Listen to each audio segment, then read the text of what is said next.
yang melampaui segala akal dan budi. Itulah kiranya yang menguasai hati dan pikiranmu sekalian dalam Kristus Yesus Tuhan kita. Amin.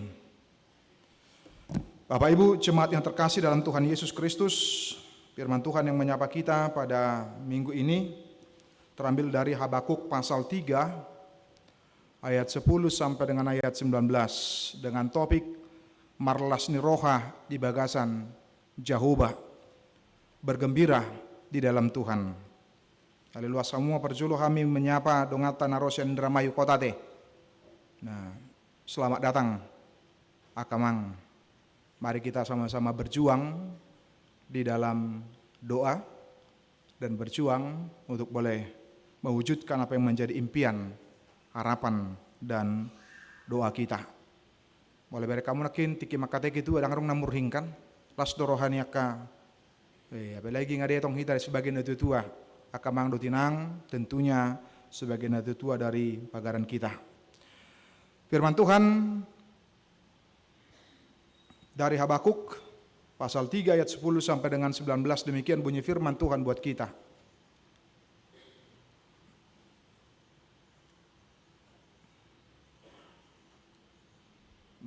Nabado, ya. Melihat engkau gunung-gunung gemetar, air bah menderu lalu, samudra raya memperdengarkan suaranya dan mengangkat tangannya. Matahari, bulan berhenti di tempat kediamannya, karena cahaya anak-anak panahmu yang melayang laju, karena kilauan tombakmu yang berkilat.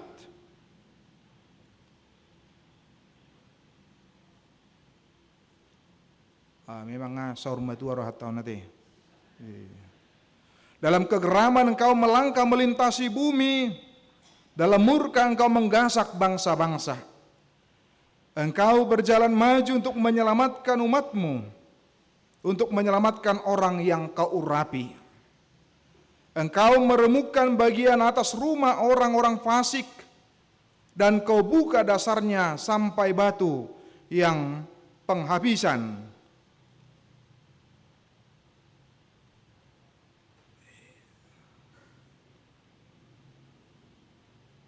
Nong lewat dong? Pas. 14. Engkau menusuk dengan anak panahnya sendiri kepala laskarnya, yang mengamung untuk menyerahkan aku dengan sorak-sorai. Seolah-olah mereka menelan orang yang tertindas secara tersembunyi. Dengan kudamu engkau menginjak laut, timbunan air yang membuih. Ketika aku mendengarnya, gemetarlah hatiku mendengar bunyinya. Menggigillah bibirku. Tulang-tulangku seakan-akan kemasukan sengal, dan aku gemetar di tempat aku berdiri. Namun dengan tenang akan kunantikan hari kesusahan. Ia akan mendatangi bangsa yang bergerombolan menyerang kami. Sekalipun pohon ara tidak berbunga, pohon anggur tidak berbuah, hasil pohon zaitun mengecewakan, sekalipun ladang-ladang tidak menghasilkan bahan makanan, kambing domba terhalau dari kurungan, dan tidak ada lembu sapi dalam kandang. Namun, aku akan bersorak-sorak di dalam Tuhan, beria-ria di dalam Allah yang menyelamatkan aku. Allah Tuhanku itu kekuatanku. Ia membuat kakiku seperti kaki rusa. Ia membiarkan aku berjejak di bukit-bukitku, untuk pemimpin biduan dengan permainan kecapi. Demikian bunyi firman Tuhan buat kita. Bapak, Ibu, dan saudara-saudari, jemaat yang dikasihi oleh Tuhan Yesus Kristus, rasa gembira, sukacita tentu menjadi kebutuhan yang sangat hakiki dalam kehidupan kita. Tetapi sering sekali Ketika untuk gembira, kita dicekoki dengan berbagai transaksional lebih dahulu. Dengan menyebutkan, aku akan gembira kalau seperti ini. Aku akan bersuka cita kalau aku memperoleh ini, memperoleh itu, mendapat ini, dan mendapat itu. Seolah-olah kegembiraan itu, sukacita itu diukur dengan apa yang kita peroleh. Ini yang disebut kebahagiaan oleh karena transaksional. Sehingga ketika itu hilang dalam hidupnya, maka hilang pula lah sukacita, hilang pula lah kegembiraan di tengah-tengah hidupnya. Maka kemudian pergumulan dan tantangan yang sering kita hadapi di tengah-tengah kehidupan kita membuat iman kita, mata iman kita menjadi kabur. Kita tidak dapat melihat pekerjaan Allah di tengah-tengah kehidupan kita. Karena apa? Karena terlalu fokus dengan pergumulan, persoalan di tengah-tengah kehidupan kita dan melupakan intervensi dan campur tangan Tuhan dalam setiap pergumulan di tengah-tengah kehidupan kita. Abang Inang, kalau saya bertanya kepada kita, adakah di antara kita yang tidak memiliki pergumulan di sini? Ada yang berani bertunjuk tangan? Saya yakin tidak ada. Semuanya pasti memiliki pergumulan. Semua orang memiliki permasalahan dalam hidupnya. Bisa pergumulan oleh karena anak-anak, bisa pergumulan oleh karena pekerjaan kita, bisa pergumulan dari sesama kita, bisa pergumulan dari perilaku dari teman-teman kita. Tetapi ketika kita fokusnya adalah kepada apa yang kita alami dan hadapi dan bukan kepada Tuhan, maka kemudian hal itu akan merampas sukacita dan kegembiraan di tengah-tengah kehidupan kita.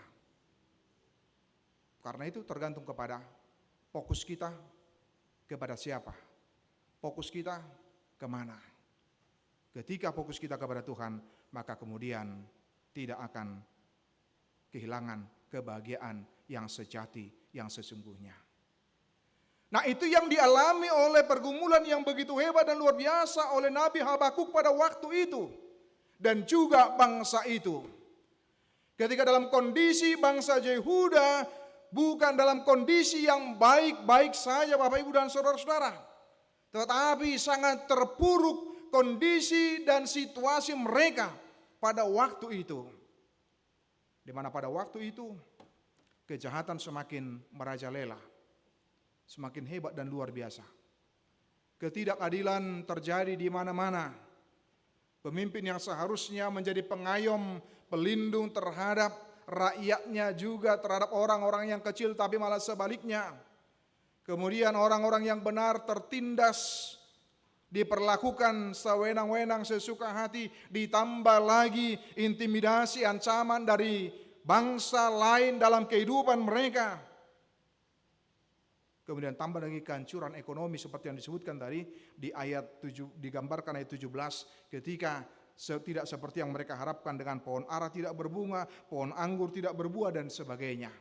Itulah simbol bagaimana bahkan dalam kondisi keterpurukan ekonomi yang mereka alami dan hadapi. Dan karena sulitnya itulah Bapak Ibu, maka dia katakan di pasal 1 ayat 2, berapa lama lagi Tuhan aku berteriak tetapi tidak kau dengar.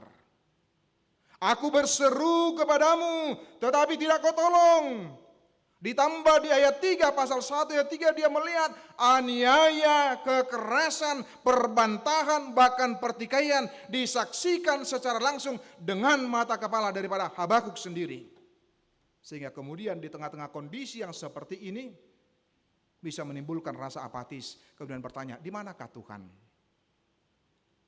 Di manakah campur tangan Tuhan? Di manakah intervensi Tuhan? Amang Inang dan semuanya, ya doh kita mengalami songon pengalaman di Habakuk teh. Bah, dakya teh. Ami yang luar biasa, dakya teh. Oh ya doh, oh ala songon naraku berarti dakya naraku. Nah, lihatlah pengalaman dari Habakuk itu sendiri. dengan apa yang mereka alami, mereka hadapi. Tapi dia berkata, berapa lama lagi Tuhan aku berteriak, tetapi tidak kau dengar. Aku berseru kepadamu, tetapi tidak kau tolong. Sehingga kita bisa melihat bahwa itu bukan sebuah tantangan penderitaan yang masih singkat, Bapak, Ibu, dan saudara-saudara. Aimolo out sugari kesulitan yang ringan, kita akan mengatakan autusinin nade. Gitu. Apalagi ketika teman kita menghadapi adong persoalan kosonan autusina, mulai mekmet. Ale mulai belga, ayo madah, martang yang madah. Nah. Berdoa ya, atar sarupa, soal pospel noaing, gudang martang yang ini nade. Saya gudang martang yang tentu kita bagaimana berbuat sesuatu.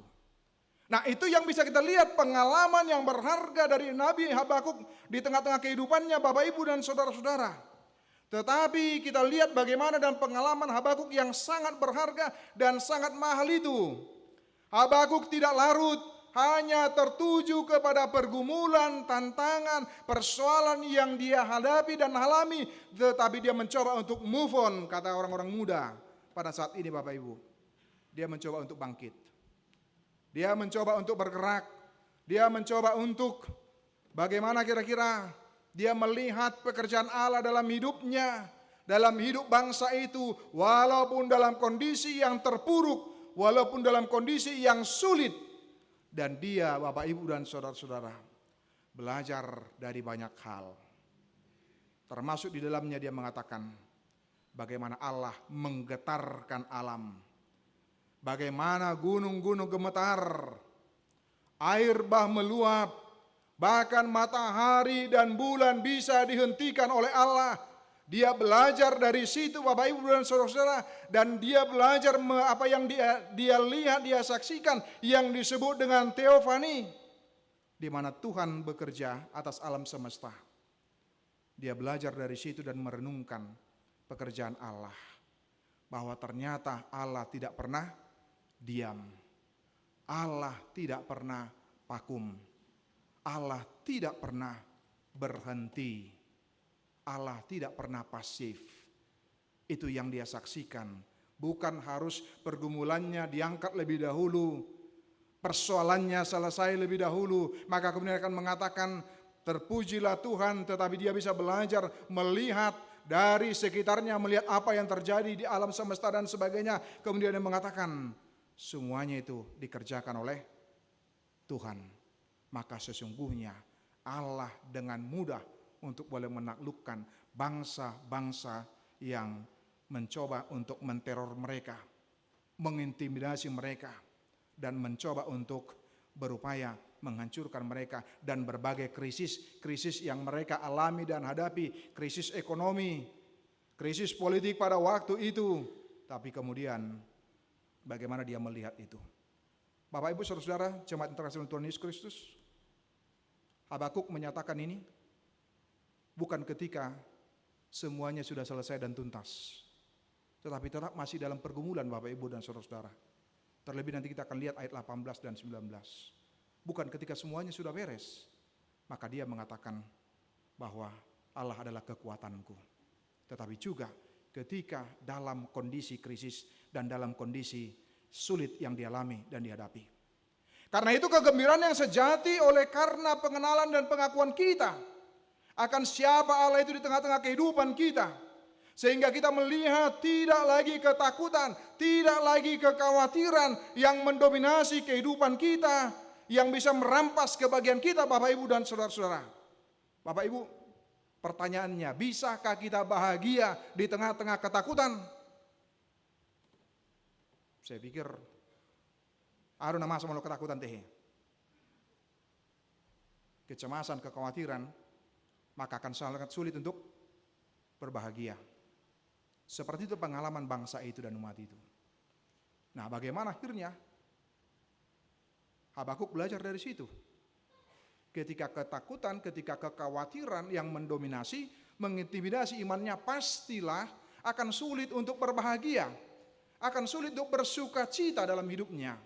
Tapi ketika imannya yang mendominasi, maka kemudian dia bisa melihat pekerjaan Allah, termasuk ketika di dalamnya melihat berbagai hal yang dia saksikan dan dia lihat, dan kemudian akhirnya boleh memuliakan nama Tuhan. Bagaimana sukacita daripada Habakuk, kegembiraan Habakuk Bapak Ibu? Sekali lagi seperti yang saya sebutkan, bukan iman yang transaksional, tetapi iman yang relasional. Iman yang lahir, sukacita yang lahir dari imannya, itu yang relasional. Berarti iman yang berasal dari hubungannya dengan Tuhan, bukan karena situasi, kondisi yang dialami dan dia hadapi, maka kemudian akhirnya bisa merampas kegembiraan dan sukacitanya di tengah-tengah kehidupan. Sehingga kita tidak lagi mengatakan saya akan bahagia walau Jepang awal bulan, tak boleh kosongannya deh.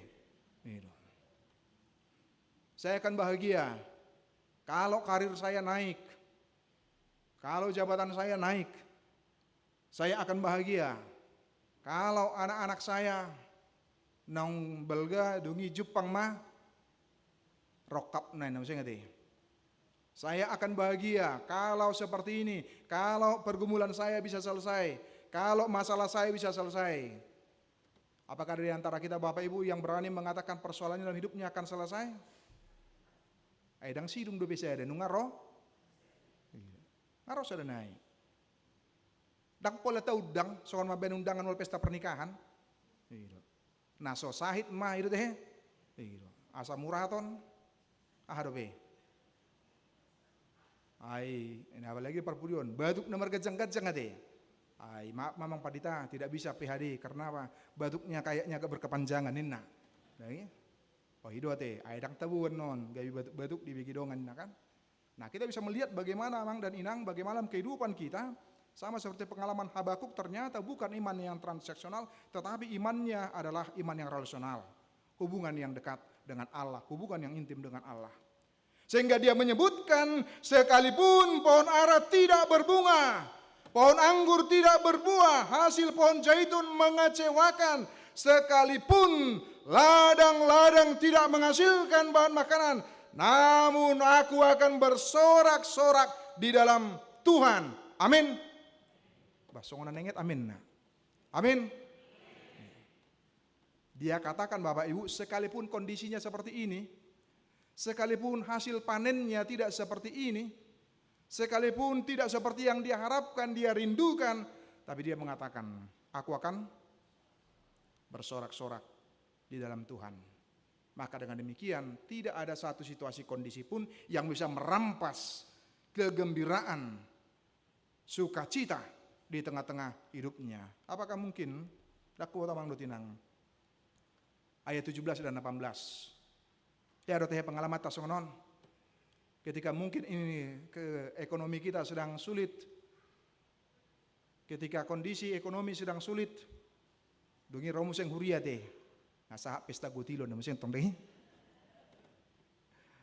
Ketika sedang mengalami sesuatu, baru ang padita, so na sidum do beja budinas nina. Nasong na alay selalu do amang ketua selalu pos maruhatta. Ay na do tiba to, ay do mang pos do roha. Nah, abi dang sidum do beja budinas nunga ro ay. Pos maruha muna, mekel do karuas teh. Dang ubereng molo husen tersia julun dang anong buhina murhing. Darong ayah harum saya mempadita. Dang disidung do pendak sido peon ya. Baka kamu proposal teh. Dimulai amanat tureng dimulai dari minggu nasalpo. Daksa dia dobe, sasahala dobe dah, posro hamu menyusul mamu seng. Nah kita bisa melihat Amang dan Inang. Kegagalan bisnis kita, kegagalan pekerjaan kita, atau mungkin krisis finansial, atau mungkin anak kita karena sakit dan sebagainya. Lihatlah, namun Habakuk tidak membiarkan realitas kenyataan yang dia alami itu menjadi menyetir imannya. Karena apa? Karena dia yakin dan percaya kepada Allah yang mengendalikan segala sesuatu dan semuanya, bahkan termasuk dengan alam semesta pun tunduk dan taat kepada dia. Siapakah yang sama dengan dia? Tidak ada. Maka kemudian kita mau diingatkan bagaimana berpengharapan kepada Tuhan. Seorang John Piper mengatakan, sukacita sejati ditemukan dalam Allah yang menyelamatkan, bukan pada kenyamanan duniawi. Bukan karena ini, karena itu di tengah-tengah kehidupan kita, tetapi justru karena di dalam Allah. Bapak, Ibu dan saudara-saudara, Orang muda yang kasih Tuhan Yesus Kristus, lihatlah kontradiksi iman dan logika. Saya pernah membaca sebuah tulisan, kemudian disebutkan kadang-kala Allah menjawab doa kita dengan caranya, bukan dengan cara kita. Bukan kadang-kala bukan seperti apa yang kita harapkan, tetapi dengan cara Tuhan. Tapi justru itu bisa cara Tuhan mendidik kita. Ketika dia mengatakan, dalam tulisan itu mengatakan, saya minta kekuatan Tuhan. Namun justru Tuhan bukan memberikan kekuatan dengan secara langsung. Atar songonaha, mengirim ekstra jos. Alang aluja karijo dangi, apalagi yang lembur malam dangi, butuh arde ekstra tenaga tambahan supaya bisa tetap si malolong ini move on, maka kemudian bisa bekerja lagi. Nah, tetapi dikatakan saya minta kekuatan. Namun disebutkan dalam tulisan itu, Tuhan memberi saya masalah untuk membuat saya kuat. Bukan mengangkatnya, tetapi malah memberi masalah yang lain. Supaya saya kuat. Saya minta kebijaksanaan kepada Tuhan, namun justru Tuhan bukan menyelesaikan masalah saya dengan kebijaksanaan, tetapi memberi saya masalah untuk diselesaikan. Kemudian saya minta keberanian. Mau halak nggak berani wala teh emang dotinang. Alani, biar mau nade, karena takut, maka dia butuh keberanian untuk melintasinya. Tetapi justru Tuhan memberi saya bahaya. Biasanya bagaimana supaya melewati dengan mulus dan sebagainya, tetapi justru Tuhan memberi saya masalah untuk dilewati. Ketika dia mengatakan, saya butuh cinta, berarti saya butuh perhatian. Saya butuh mau didengar atas songonima. Ayo teh, mulai ibu teh. Begitu, saya butuh didengarin nah, apalagi orang muda itu teh. Saya butuh didengar, karena tidak didengarkan maka curhat di medsos, gitu, dan sebagainya. Tetapi justru dalam tulisan itu disebutkan, namun Tuhan memberi saya orang yang bermasalah untuk saya bantu. Bapak Ibu, wah, ini bagaimana cara Allah kadang menjawab, bukan kadang-kala seperti dengan apa yang kita pikirkan. Terus mai songon haroren dong tadi, dang rodo be nasada nunga, dang sidung dobe, ngaro museng sada naik, ya seperti yang disebutkan oleh amang ketua panitia tadi. Nah tanah itu amang dan inang 1,5 M, satu nasukut songon dihubungi 2. Sian Parcerebon tuhami. Nah kebetulan dotu son jadi dak kuangkat bela neng siap-siap nang berjamita. Nah, anu maju museng ini telepon naruhakan. Nah, bagaimana kita bisa melihat Bapak Ibu dan waktunya hanya 1 tahun. 1 tahun yang diberikan oleh Kemenak, 1 tahun juga sampai dengan Desember masa tugas dari Amang Nenggolan. Padahal kita berharap melalui Amang itu juga bisa melobi bersama dengan panitia di dalamnya. Termasuk Amang Ketua dan kemudian Sekretaris AD. Nah, kalau tinggal melobi kajari nama teh. Itu reteken namanya dengi. Itu. Nah, itu yang disebutkan oleh seorang Walter Berkman mengatakan iman tidak menyangkal penderitaan. Dia mengatakan dia tidak lari dari realitas. Dia tidak lari dari kenyataan itu, tapi memilih untuk percaya pada Allah yang berdaulat di setiap pergumulan, di setiap apa yang dialami, di setiap apa yang dihadapi di tengah-tengah kehidupan dan apa yang dialami dalam hidupnya. Tetapi justru sebaliknya Bapak Ibu. Dan itu sebuah ilustrasi yang begitu luar biasa yang disampaikan oleh Habakuk dalam nats ini. Dia menyebutkan apa? Dalam Habakuk pasal 3 ayat 18 sampai 19a dia mengatakan, Allah Tuhanku itu kekuatanku. Ia membuat kakiku seperti kaki rusa. Kita sudah tahu Bapak Ibu dan orang muda bagaimana rusa itu. Hewan yang sangat lincah. Dia memiliki ketahanan, bahkan kemampuan untuk menapaki medan yang sangat sulit sekalipun.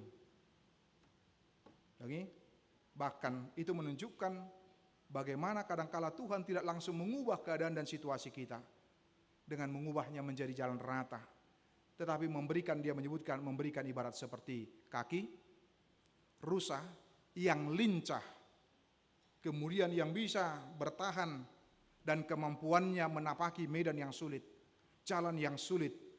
Dia mengatakan Allah tidak mengubah jalannya, tetapi memberikan ibarat seperti kaki rusa tadi amang dan inang dan naposo bulung. Seperti itulah juga Allah memberikan kekuatan.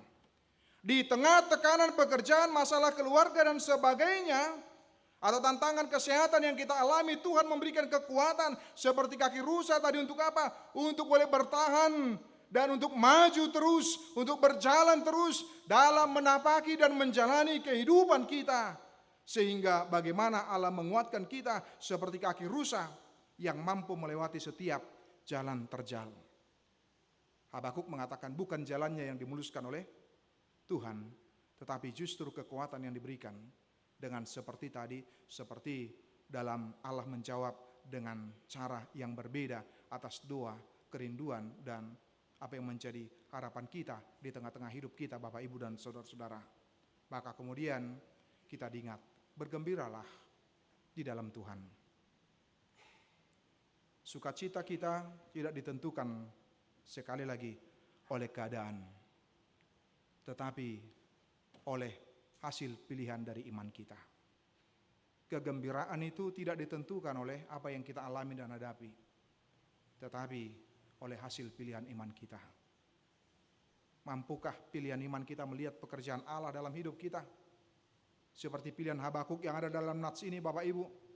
Dia mengatakan seperti Habakuk yang memilih untuk bersuka cita. Kemudian dia mengatakan dalam ayat 18 tadi, namun aku akan bersorak-sorak dalam Tuhan. Bersorak-sorak, Bapak Ibu. Ya dotehe bersorak-sorak alehum, ohom, pakum. Tidak mungkin.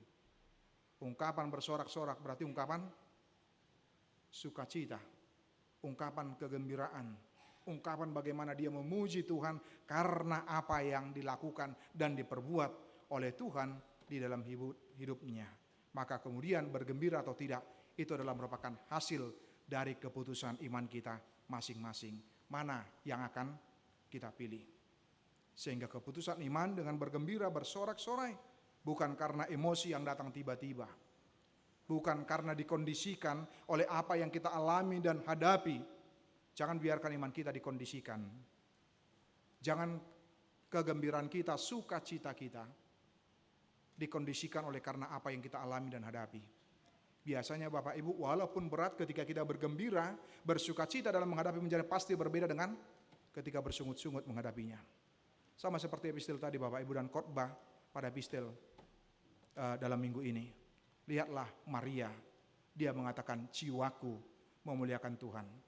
Apakah pergumulan pada waktu sudah selesai? Tang dope.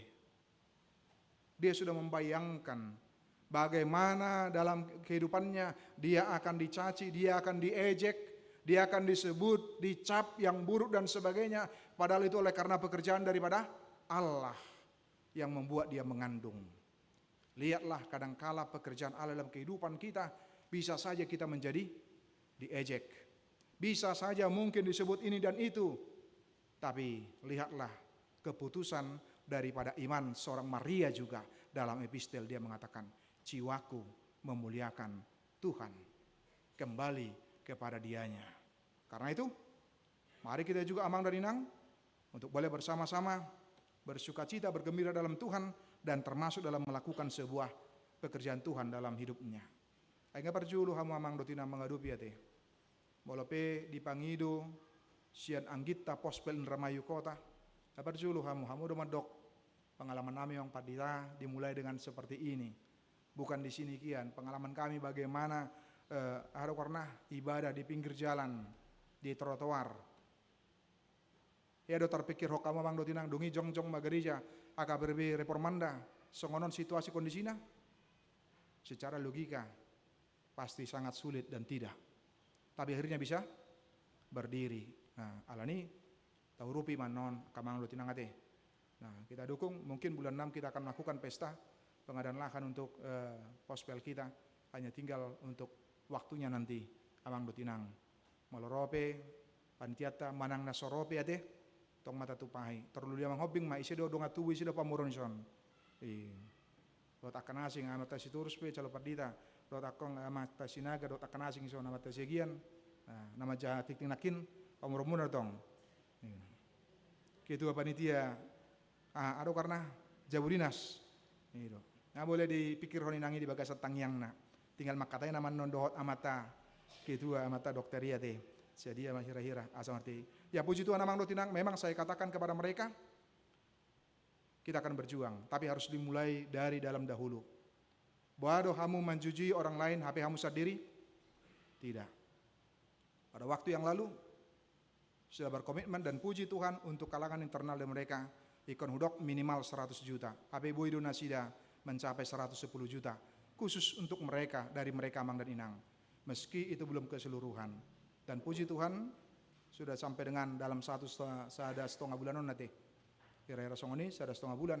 Sudah 155 juta, hampir 156 juta. Batatangnya koma, soalnya itu ada nakin. Tapi 3 bulan naik teh. 8 bulan naik teh.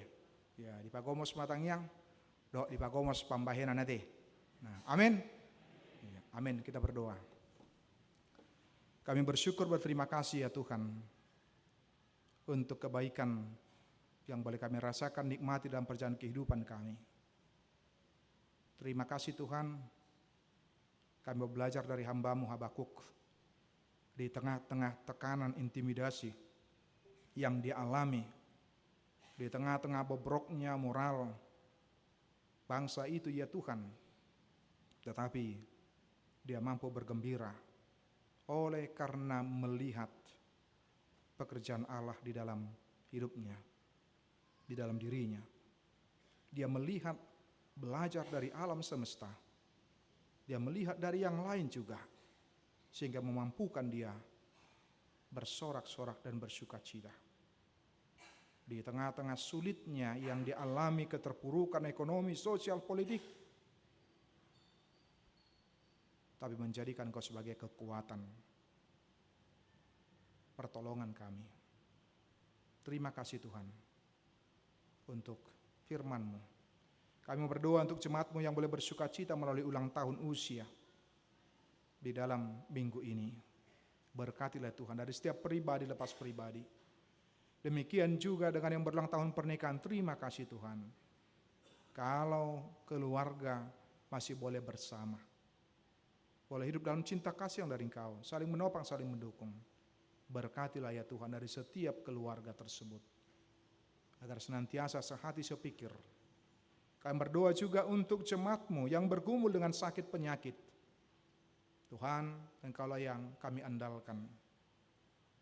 Biarlah kami boleh belajar dari Habakuk dalam pengalaman hidupnya, sehingga Engkau memberikan kaki seperti rusa yang lincah di tengah-tengah badai, di tengah-tengah perjalanan yang terjal sekalipun, kami mengandalkan Engkau. Bapa di dalam surga, kami bersyukur dengan kehadiran teman-teman kami dari pos pelayanan Indramayu Kota yang boleh ada dan bersama dengan kami. Berkatilah ya Tuhan rencana gereja-Mu tersebut, agar kiranya boleh terwujud dengan pertolongan Tuhan saja. Sama seperti Habakuk, kami mau berseru hanya kepada-Mu ya Tuhan, membuka hati kami, pribadi lepas pribadi, keluarga lepas keluarga, yang boleh melihat dengan baik pekerjaan-Mu di dalam hidup kami, dan kami boleh mempersembahkannya, agar gereja-Mu boleh ada dan hadir di Indramayu Kota ya Tuhan, seperti kerinduan dari saudara-saudari kami, orang-orang Batak yang ada di sana Tuhan. Hanya Engkau yang kami andalkan ya Tuhan di dalamnya. Terpuji nama-Mu. Inilah doa dan permohonan kami. Dalam nama Yesus kami berdoa. Amin.